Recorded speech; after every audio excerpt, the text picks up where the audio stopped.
வணக்கம் அன்பு உள்ளங்களே. நான் இந்த பதிவு போடுறதுக்கு முக்கியமான ஒரு காரணம் மதிப்புக்குரிய திரு சாட்டை துரைமுருகன் அவர்கள்.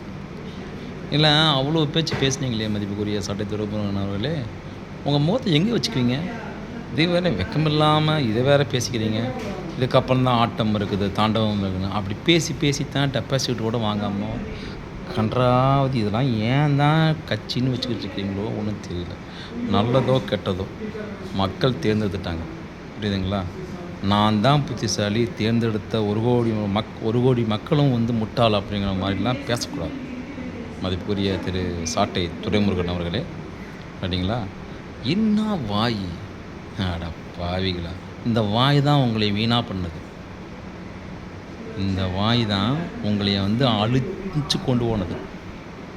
கம்முன்னு எப்பயும் போல் உங்கள் எதிரி யாருங்கிறத தீர்மானித்து அப்படியே கொண்டு போயிருக்கணும். நீங்கள் பேசாமல் இருந்துட்டீங்கனாலே உங்களுக்கு கிடைக்கிற ஓட்டு கிடச்சிருக்கும்.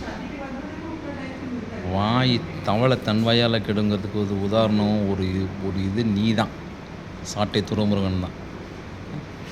இப்போ எங்கேயே வச்சுக்கோ மூஞ்சி நீ. ஒரு சீட்டு வருமா? அவர்லாம் அரசியலுக்கு இதாவாரா? என்ன ஏன் நினச்சிட்ருக்கீங்க? என்ன நினச்சிட்ருக்கீங்க?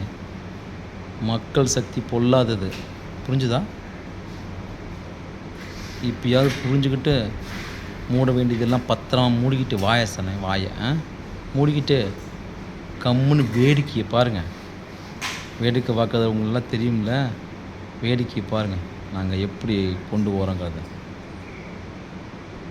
கொஞ்சம் கூட சுரணை இருக்காது, உங்களுக்கு சூடு இருக்காது, ஒன்றுமே இருக்காது. எதுக்கப்பா நீங்கள் தண்டத்துக்கு இருக்கிறீங்க?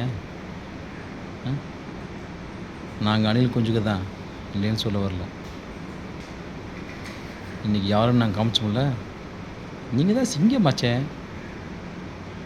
அசிங்கப்பட்டு உட்கார வச்சுருக்கோம். மூடிக்கிட்டு இருந்தீங்கன்னு வச்சுக்கோங்க, அடுத்த தடவையாவது ஓரளவுக்கு ஏதோ ஒன்று கிடைக்கும். மூட வேண்டியதை வாயை இல்லைன்னு வச்சுக்கோங்க, அழிஞ்சு போயிடுவீங்க. ஏன்னா வெக்கமெல்லாம் பேசிக்கிறீங்களா? டே அடக்கு அன்றாவது வச்சுக்கோங்களா, வெக்கமெல்லாம் பேசிக்கிறீங்களா?